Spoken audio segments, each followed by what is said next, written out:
Pum param pam pum pum pum pum. Buenos días, buenas tardes o buenas noches a todas las personas, humanas o inhumanas, que estén escuchando esta mi voz. Una voz que quizás, en su pretensión de mantenerse neutra, ¿qué trataría de justificar o qué trataría de enfatizar realmente? Trataría de enfatizar una suerte de neutralidad que nos sugiera una especie de objetividad, una suerte de verdad materializada en la voz, por ese vibrar de una voz constante, por ese sonido que no varía demasiado en sus tonalidades.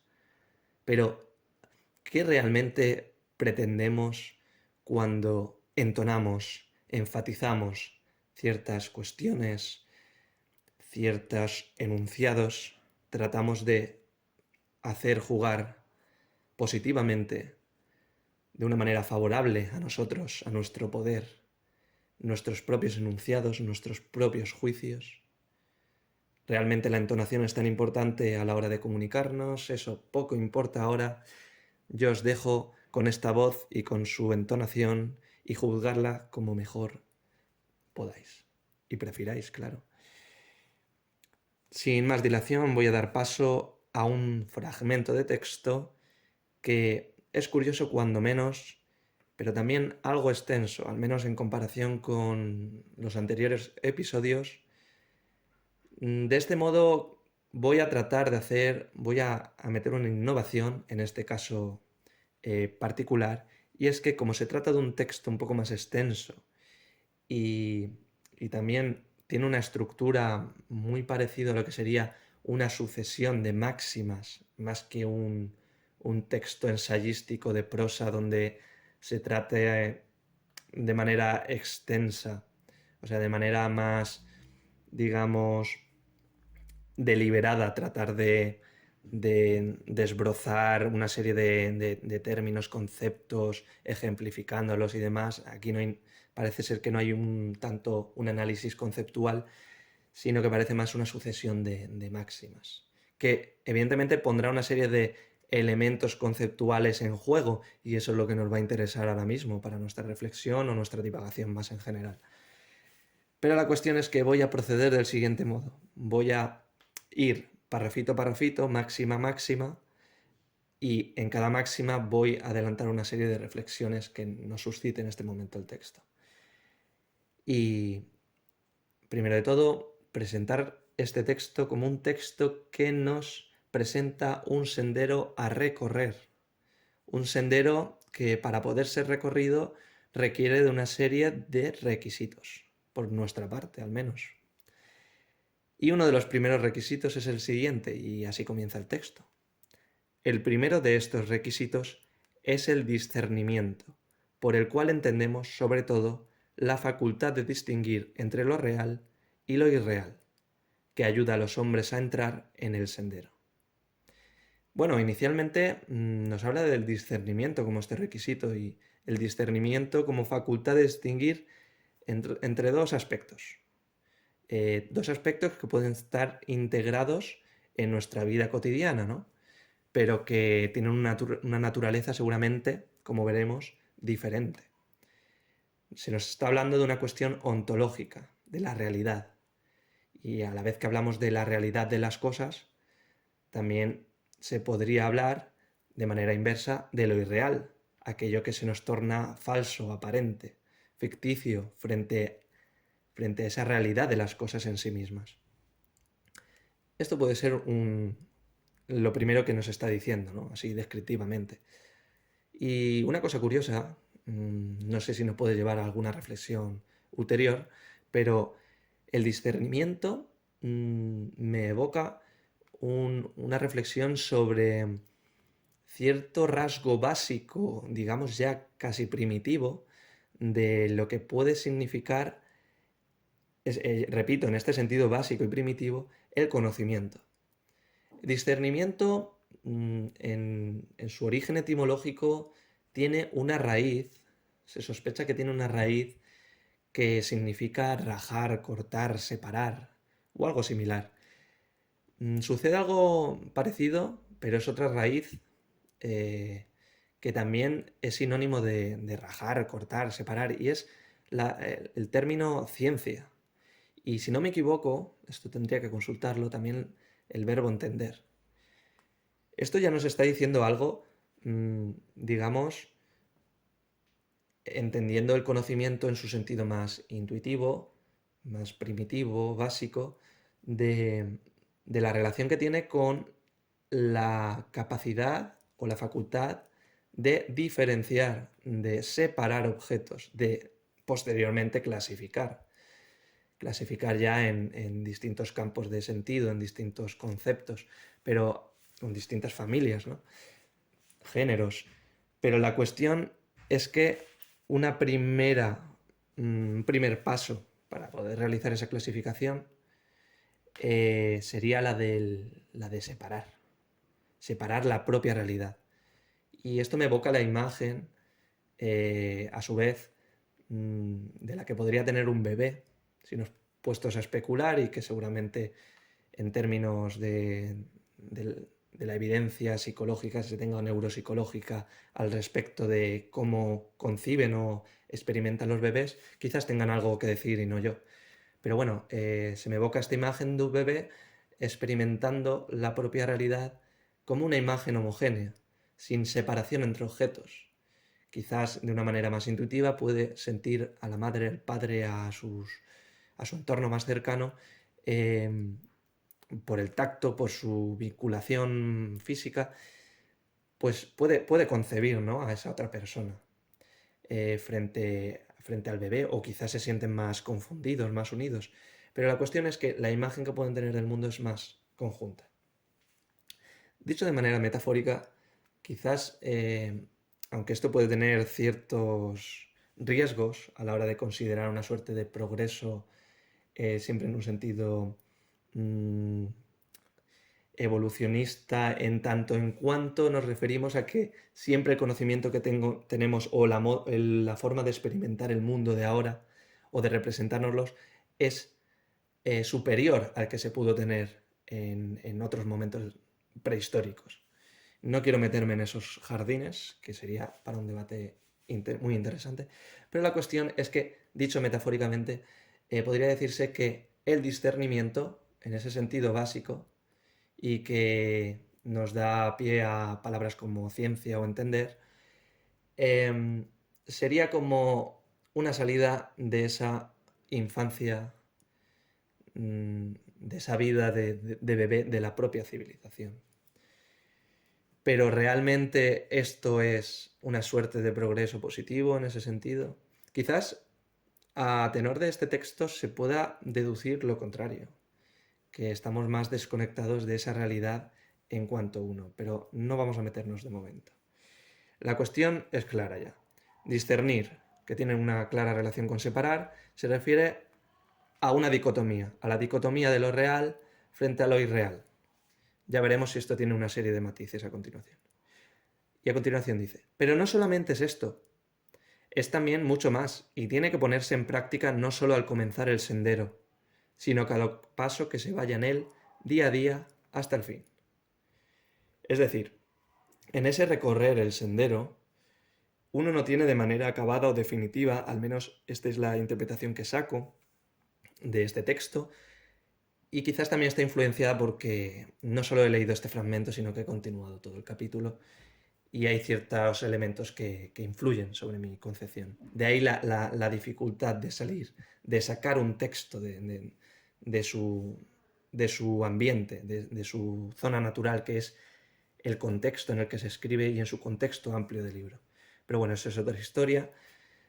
A lo que me refiero es que ese recorrer el sendero, el aspecto del discernimiento no se va a dar de una manera puramente absoluta, de una manera definitiva, inmediata, de una vez por todas, ni mucho menos. Es una cuestión más de grados, de niveles, de la capacidad que podamos tener para discernir entre lo real y lo irreal, pero quizás sobre aspectos más importantes o útiles o más inmediatos en el momento que te encuentras en ese sendero.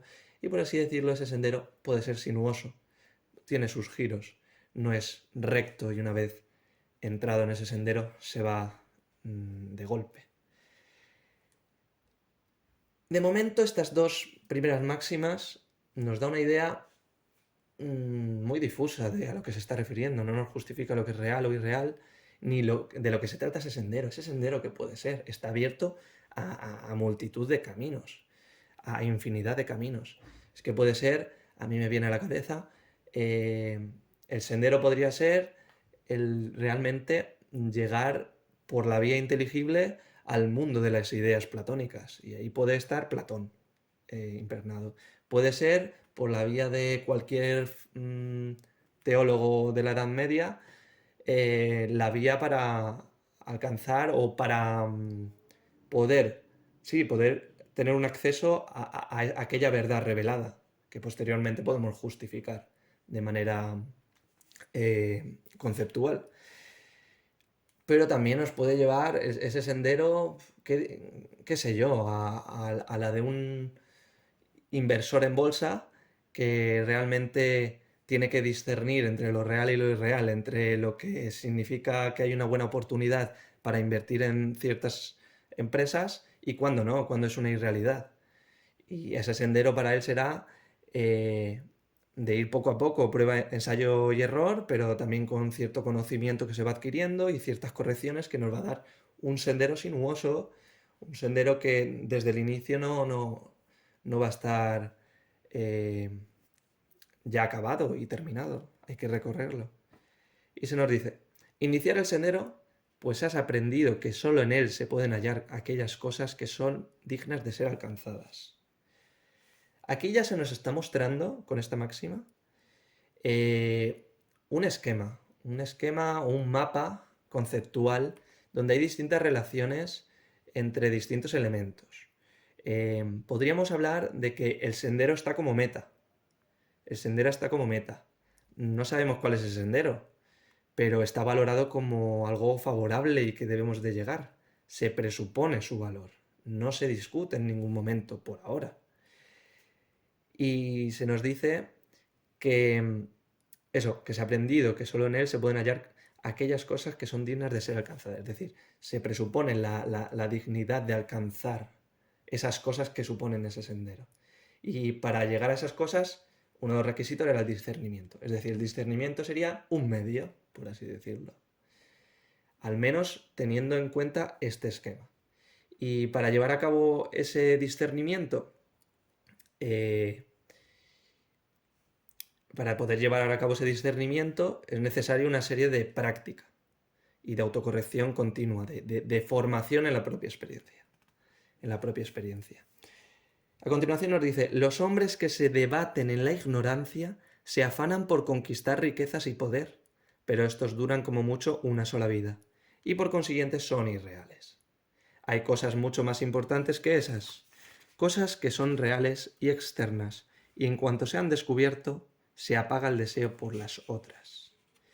Aquí se nos está mostrando quizás unos rasgos o una suerte de ejemplos que pueden llegar a clarificar o al menos representar lo que es la diferencia entre lo real y lo irreal. Entonces se nos dice que lo irreal pues sería, vamos a tratar de conceptualizarlo, ¿no? Porque se nos habla de conquistar riquezas y poder de ciertos hombres, pues nos estamos refiriendo a ciertas posesiones, ¿no? Económicas, materiales. Pero también se nos está refiriendo a ciertas posiciones sociales, estatus que se tengan, a cierto poder, ¿no? A cierto reconocimiento que se pueda tener de esa persona. Entonces hablamos de poder en un sentido simbólico y también en un sentido material, que no se, tampoco se, está muy relacionado también con el simbólico en parte en nuestras sociedades. No se puede desvincular, es decir, quien tiene muchas riquezas de tal tipo, hay cierto reconocimiento sobre esas riquezas, ¿no?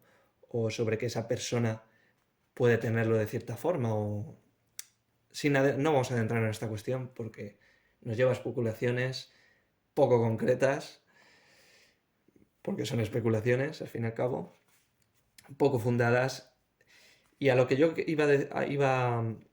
a lo que iba a rescatar ahora mismo era que, como se nos mostraba aquí, se nos decía que hay cosas mucho más importantes que esas, cosas que son reales y externas, da la sensación, así provisional, de manera mm, de la manera más simple de poder interpretar este texto, es que si lo real es externo, lo irreal es interno.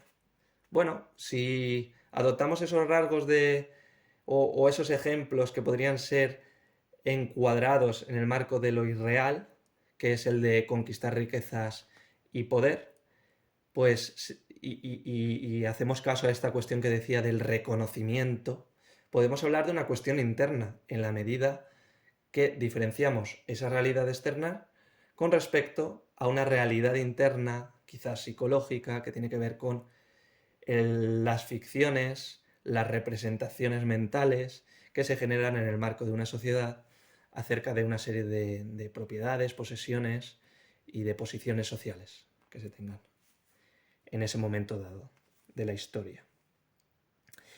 Entonces, se trataría de algo externo lo real, algo que no tendría que ver con esa suerte de ficciones, por así decirlo.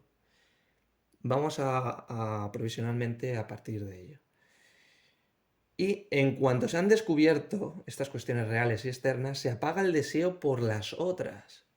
Una vez accedemos en ese sendero, pues habrá todo un recorrido sinuoso. Pero cuando llegas al discernimiento absoluto, parece ser lo que aquí se evoca, vamos a perder el deseo por las otras cosas que son ficticias, por ese reconocimiento, por ese poder, que no es más que ficción.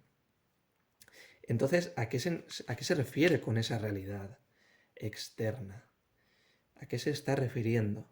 Que de nuevo esto nos evoca a Platón, a teólogos de la Edad Media, pero es que nos evoca hasta, podría ser la figura, la actitud de ciertos científicos modernos.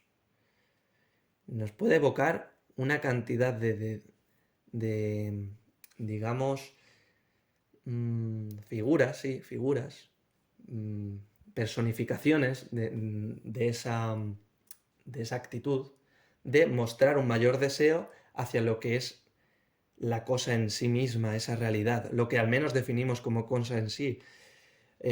Para Platón será más importante el conocimiento de las verdades y será muy importante las matemáticas que no son aparentes, no son ficción, no son algo mutable, sino representan una realidad externa, digamos, algo que perdura, algo eterno.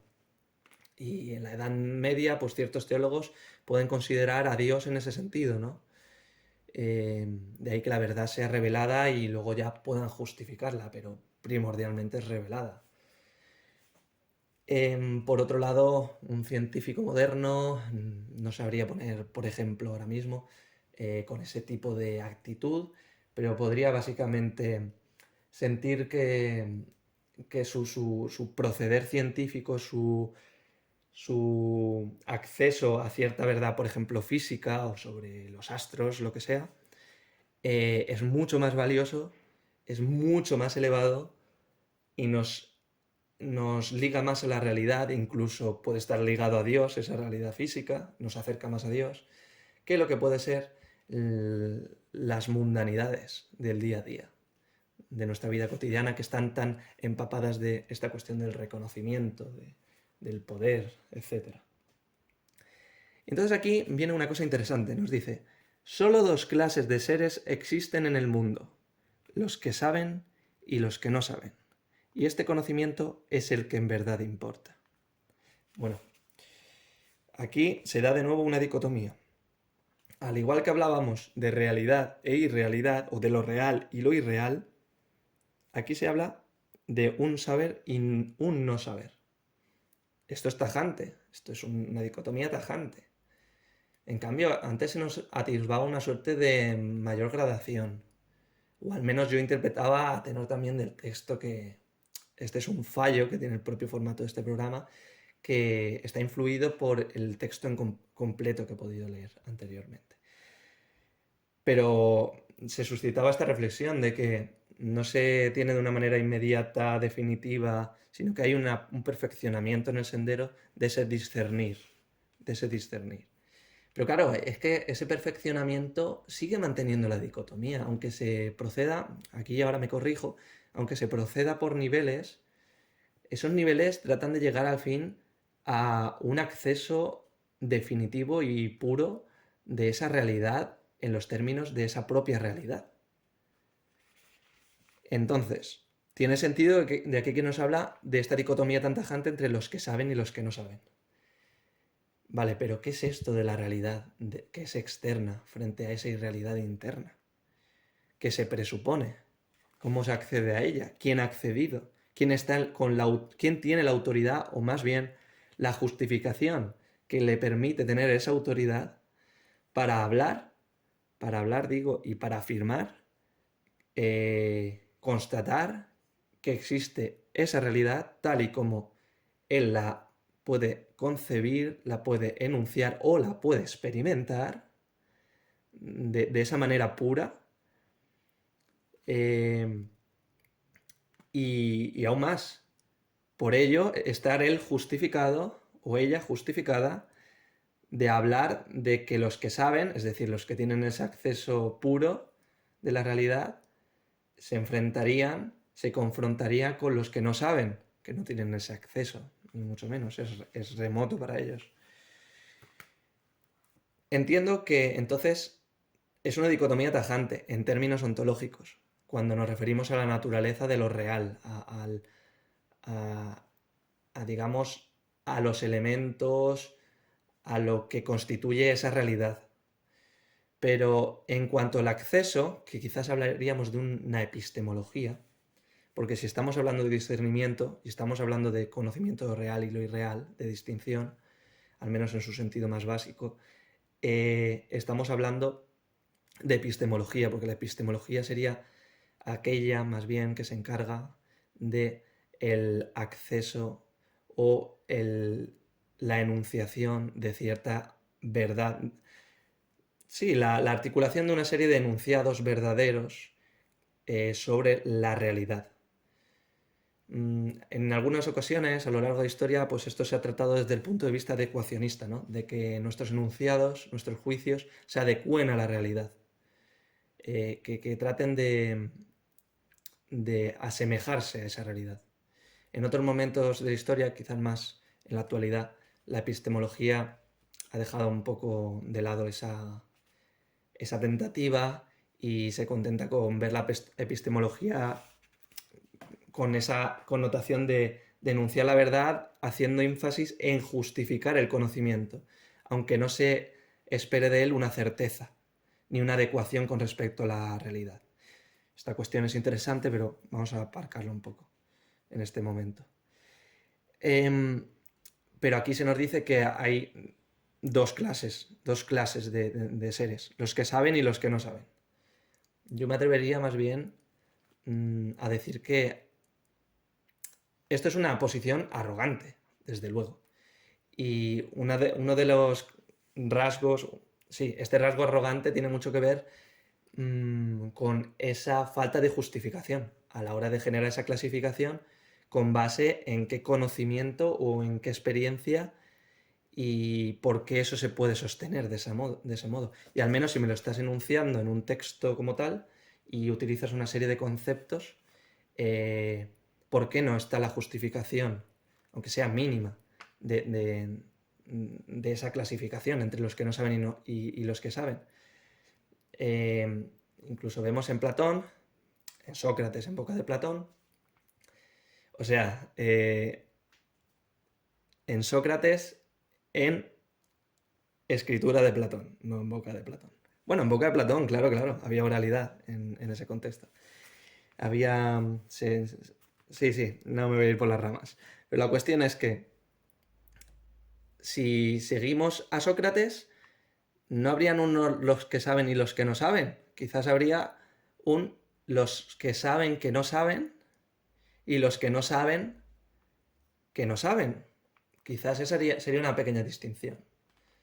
Al menos así, de manera muy general, es la que se me ocurre. Y la que se afrontaría esta cuestión de la realidad desde un punto de vista epistemológico, a mi parecer, pues mucho más, evidentemente humilde, pero más acertado también lo considero. Porque no estás dando por hecho que se ha llegado a ese sendero que aquí se presupone, que definitivo, sino que siempre estamos jugando con extender un poco más ese ámbito del no saber. Pero con ello también extendemos algo más el ámbito del no saber, porque conforme aprendemos nuevas cosas, hay otras que se nos van acumulando, incluso de las que hemos aprendido o nos hemos formado la idea nosotros, que vamos rectificando, incluso rechazando de lleno. Entonces es quizás más interesante con esa connotación escéptica, pero predispuesta al conocimiento, al tratar de generar un conocimiento. Y en Platón, como comentamos en anteriores episodios, supone el giro conceptual. Yo por aquí no estoy viendo de momento ese compromiso conceptual. Hay más bien un dogma. Los que saben digamos, ese dogma, conocen ese misterio de ese sendero, esa realidad final que conllevaría el sendero, y los que no saben, que bien están desviados en el sendero o ni siquiera entran en el sendero. Aquí nos dice que la religión que un hombre practica, la raza a la cual perteneces, no son aspectos importantes. Lo único que verdaderamente cuenta es este conocimiento, el conocimiento del plan divino para el hombre. Pues Dios tiene un plan, y este plan es la evolución. Vale, aquí nos queda un poco más claro, pero no tanto, a qué se refiere con ese sendero. Tiene que ver con algo divino, algo religioso, algo teológico, y tiene que ver con un plan que ha diseñado Dios, en cierta medida, que, digamos, por aquí hablar de esa irrealidad que tiene que ver con las conquistas de la riqueza, del poder, y aquí se nos dice también de cuestiones como la raza o como la religión que practica uno, todo ello serían como, de nuevo, en el fondo, formas simbólicas en las que se representa el humano en una cultura. Sería algo así similar. Y que responde también a unas cuestiones psicológicas, ¿no? Tiene unas implicaciones psicológicas o unos efectos psicológicos. De ahí quizás lo interno. O unas causas psicológicas, si se quiere. Quizás en un sentido bidireccional. Causa e implicaciones o efectos psicológicos. Y me refiero a esas representaciones simbólicas que tienen ciertas funciones que conforman el orden social en un momento dado y en una sociedad en particular.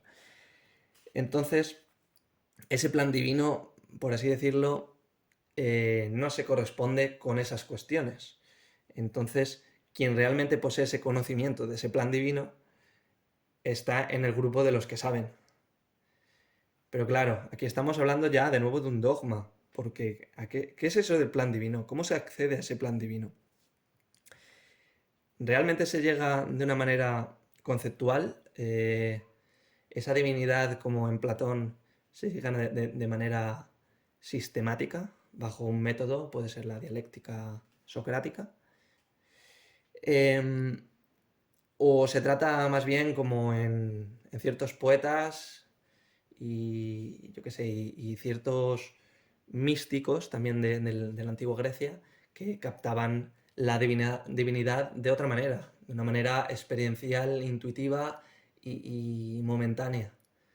De ebrios de Dios, comentábamos en otro episodio. Serían embriagados de divinidad. Pero claro, no se nos dice por ahora nada de ese plan divino, cómo se accede. Queda un poco en el aire. A continuación, nos dice, una vez que el hombre ha entendido este plan y verdaderamente lo conoce, no puede por menos que practicarlo e identificarse con sus designios, pues son tan elevados como hermosos. Esto es interesante, lo de elevados como hermosos, porque esto también nos retrotrae a una cuestión muy importante, central en la cultura helenística, que es el de la calocagacía, que bueno, es cuando se une kalos, que es belleza, y kagazos, creo, que es... no, kalos, kai, agazos, agazos es bondad, si no me equivoco. Em, Esto, bueno, a mí al menos me recuerda este texto, porque nos habla de lo elevado, de lo divino, y como sabéis en Platón, lo divino, por ejemplo en Platón, lo divino tiene que ver con el bien. La cultura griega en general, pues quizás también tenga ese significado, yo lo conozco a raíz de Platón. Eh, Son tan elevados como hermosos. La belleza aquí también tiene su sentido. Se ha puesto aquí en juego en este discurso. Entonces, el que verdaderamente lo conoce, hay una vía verdadera de conocer eso. Hay ciertas vías quizás que no son válidas y se puede decir que falsamente lo conoce. Entonces ya nos está aquí atisbando también que hay una vía, pero no se ha dicho cuál, ni de qué modo se lleva a cabo, cómo se puede captar ese plan divino, que es real, externo y no tiene nada que ver con nuestra vida social fundada en el reconocimiento y en una suerte de mecanismos psicosociológicos, psicosociales, quiero decir, que tiene que ver con otra cosa. No puedo por menos que practicarlo e identificarse con sus designios. Esto tiene que ver también con eso de que una vez reconoce esa realidad, no va a desear lo irreal, lo ficticio, ni mucho menos. Digamos que tiene un poder de atracción increíble. Esa es la sensación que da. Pero no sabemos cuál es esa forma de acceder, no sabemos cuál es ese plan divino, no sabemos nada acerca de ese sendero, de qué pasos hay que dar en ese sendero, solo sabemos un requisito muy general y que puede ser aplicado a un montón de distintas figuras o arquetipos o tipologías de personas con distintas actitudes. Es que incluso uno puede considerar que invirtiendo en bolsa está siguiendo el designio divino, pero quizás lo que se nos dice aquí en el texto, eso es un falso, digamos, una forma falsa de acceder a ese conocimiento.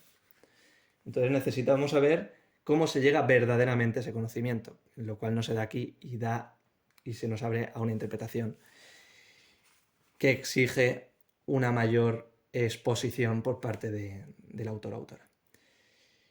Y dice que pues Dios tiene un plan y este plan es la evolución. Bueno, no vamos a entrar en esto porque creo que de momento no me suscita ninguna reflexión así interesante. Una vez que el hombre ha entendido este plan y verdaderamente lo conoce, no puede por menos que practicarlo. Esto ya lo he comentado anteriormente. Dice, por consiguiente, y siguiendo este conocimiento, se pondrá de parte de Dios, constituyéndose en sostén del bien y antagonista del mal, trabajando por la evolución y no por intereses egoístas. Aquí ya se está combinando tres asuntos. El de lo real y lo irreal. El del saber y el no saber. Pero ahora del bien y del mal. Volvemos a otra dicotomía. Y parece ser que aquí se nos genera una suerte de correspondencia, de que la realidad se correspondería con el bien, lo irreal con quizás más cercano al mal. Pero la cuestión es que no sabríamos justificar, al menos a raíz de este texto, por qué lo que se relaciona, se corresponde con la realidad, sería lo bueno. Entonces, en este sentido, quizás lo que se referiría es que lo bueno es lo que es real, no lo que es irreal. Lo irreal sería lo malo, parece ser.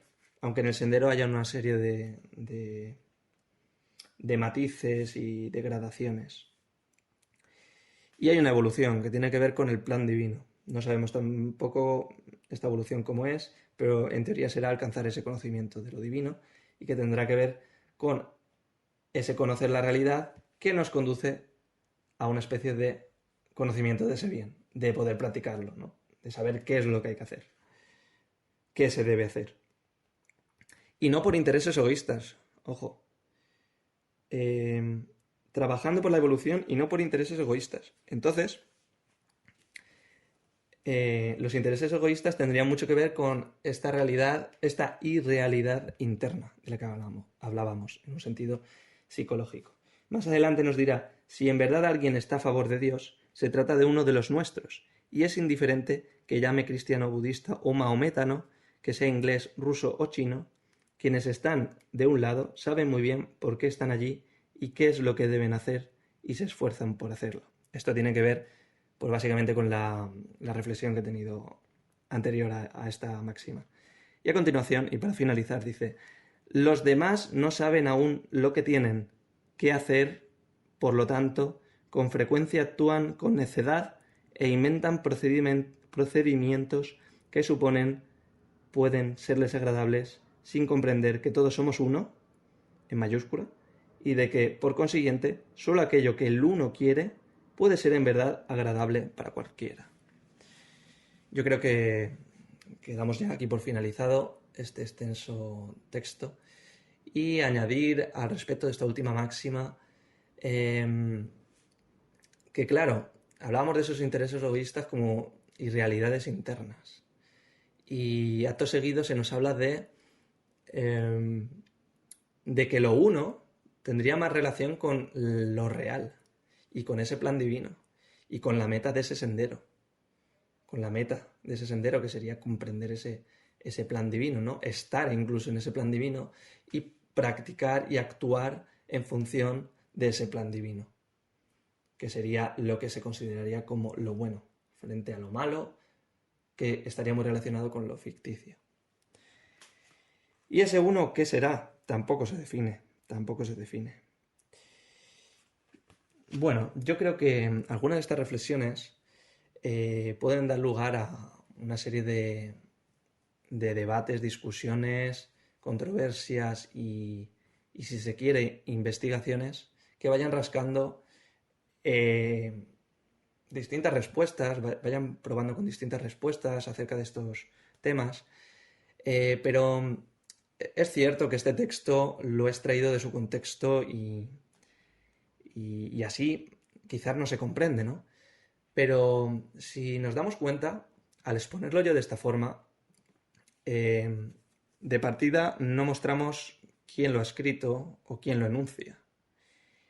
Y en parte no nos situamos en esa época, ni entendemos tampoco los intereses, los motivos que han conducido a este texto, a este escrito, lo que sea.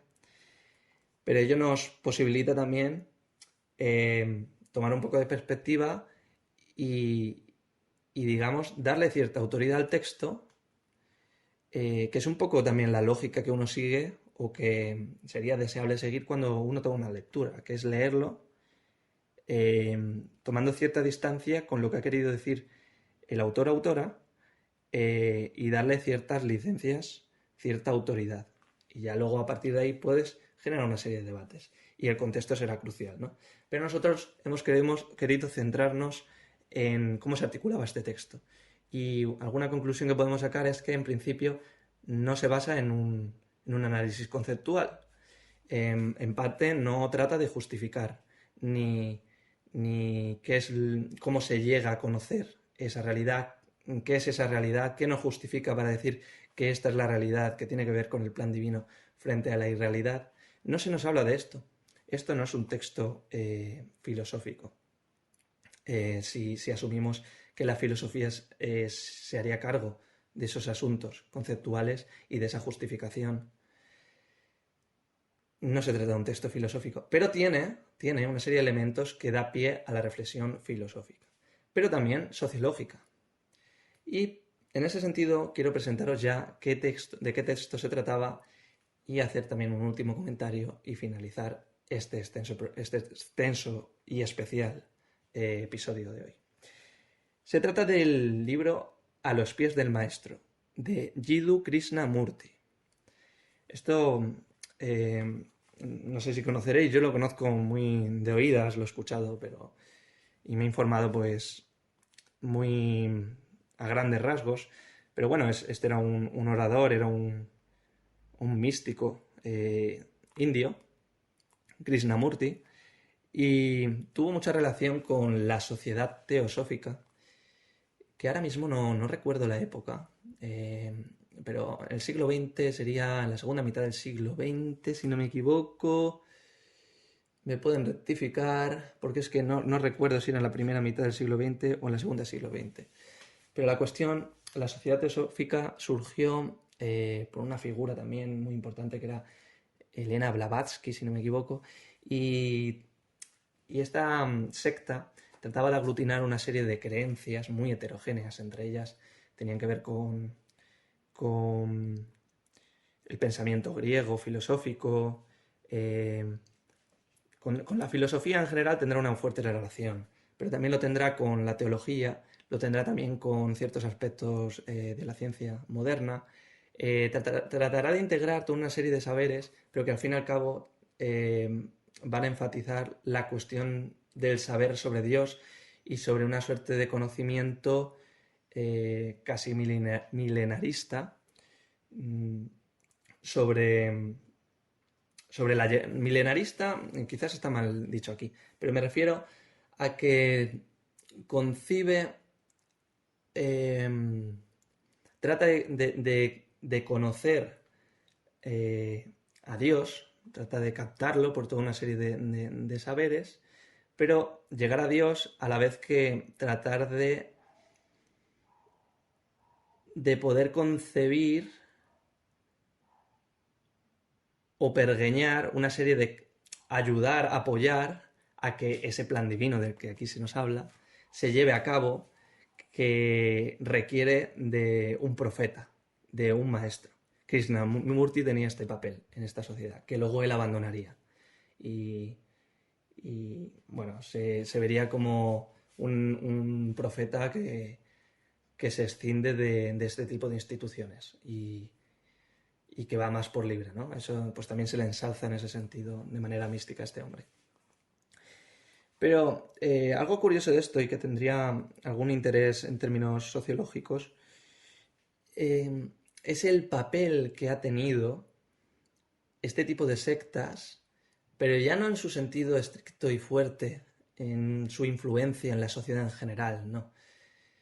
Ha tenido una influencia en términos generales, pero que ha dado pie a mucho tipo de actitudes, de formas de concebir el mundo, de prácticas sociales que puede tener que ver con ese ambiente de la teosofía. Tiene que ver también con Krishnamurti, que son una serie de figuras como otras que han tratado de difundir ciertas creencias hinduistas en Occidente.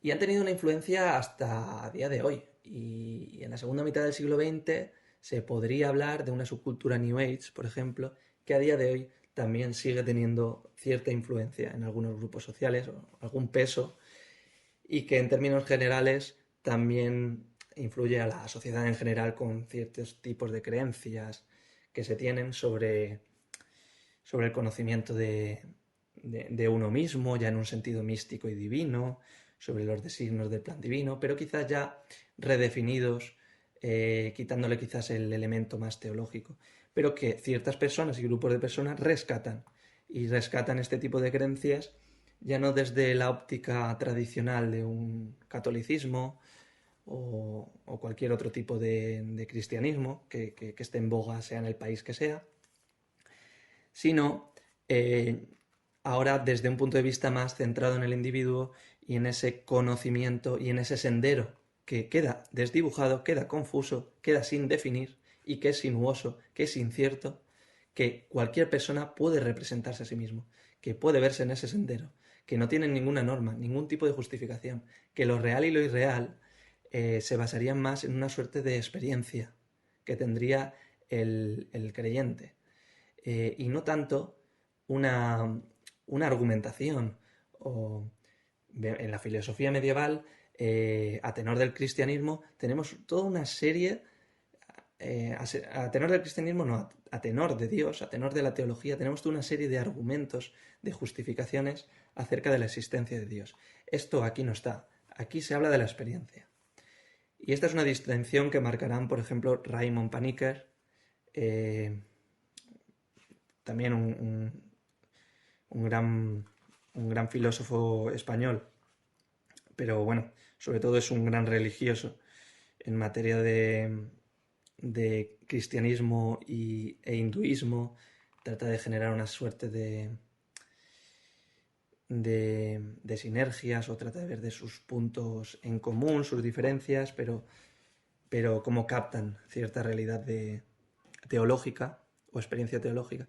Y una de las cuestiones que trataba en una de sus obras referidas a la filosofía hinduista, preguntando si existía algo tal como la filosofía hinduista, hablaba de que uno de los elementos claves en el hinduismo es la experiencia. En cambio, si atendemos al punto de vista filosófico en Occidente, y influenciado por Platón, desde Platón, es el concepto. Son dos puntos de vista totalmente diferentes. Y a lo que iba, y ya para concluir, es que, a mi modo de ver, una vez fundamos nuestro discurso en la mera experiencia, nos referimos a una experiencia subjetiva, un acceso a la verdad por medio de la experiencia subjetiva, quizás se puede obtener la propia experiencia. Eso ya es algo importante, ¿no? O sea, no podemos deslindarnos de ella. Pero cuando nos referimos únicamente a la experiencia subjetiva por la experiencia subjetiva misma, la discusión o el diálogo con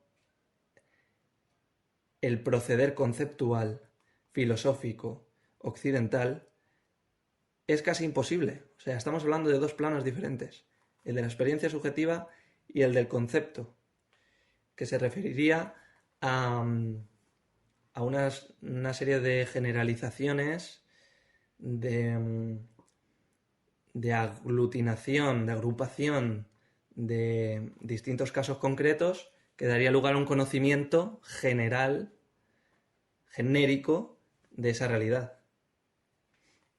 Eso es totalmente diferente de esa propia experiencia subjetiva y concreta. Entonces, el diálogo entre uno y otro a mí me parece difícil. Que, como Raymond Panikkar dice, que tanto una vía como la otra son distintas formas de acceder a lo real, bueno, puedo concederlo.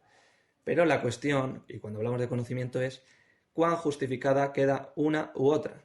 Cuando uno dice que se deja llevar por su experiencia objetiva y cierta intuición y que sigue el designio del plan divino, bueno, me parece muy bien, me parece positivo, pero aquí volveríamos a lo mismo. Embriagado de divinidad, se deja llevar a esa persona, pero no es capaz, no es capaz de enunciar y justificar una verdad.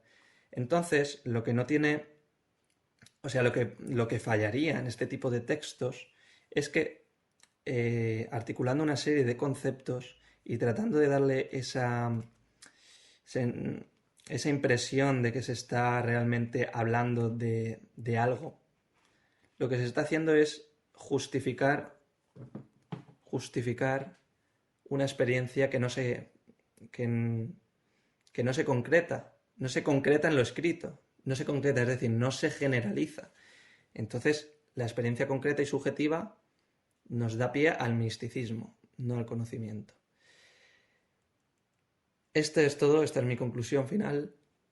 Puede estar abierta a controversias, da pie, seguro, a todo tipo de reflexiones al respecto. La cuestión es que me he ido demasiado con esta reflexión. Algunos pueden gozarlos, otros pueden sufrirlo. Yo estoy sufriendo un calor inmenso, pero gozando un placer absoluto en poder divagar libremente. Si es que soy libre en ese sentido y no presa de mis palabras. Pero ya dije que no me interesaba ahora tratar ese tema. De todas formas, os envío un saludo y que os cuidéis mucho. Nos escuchamos pronto.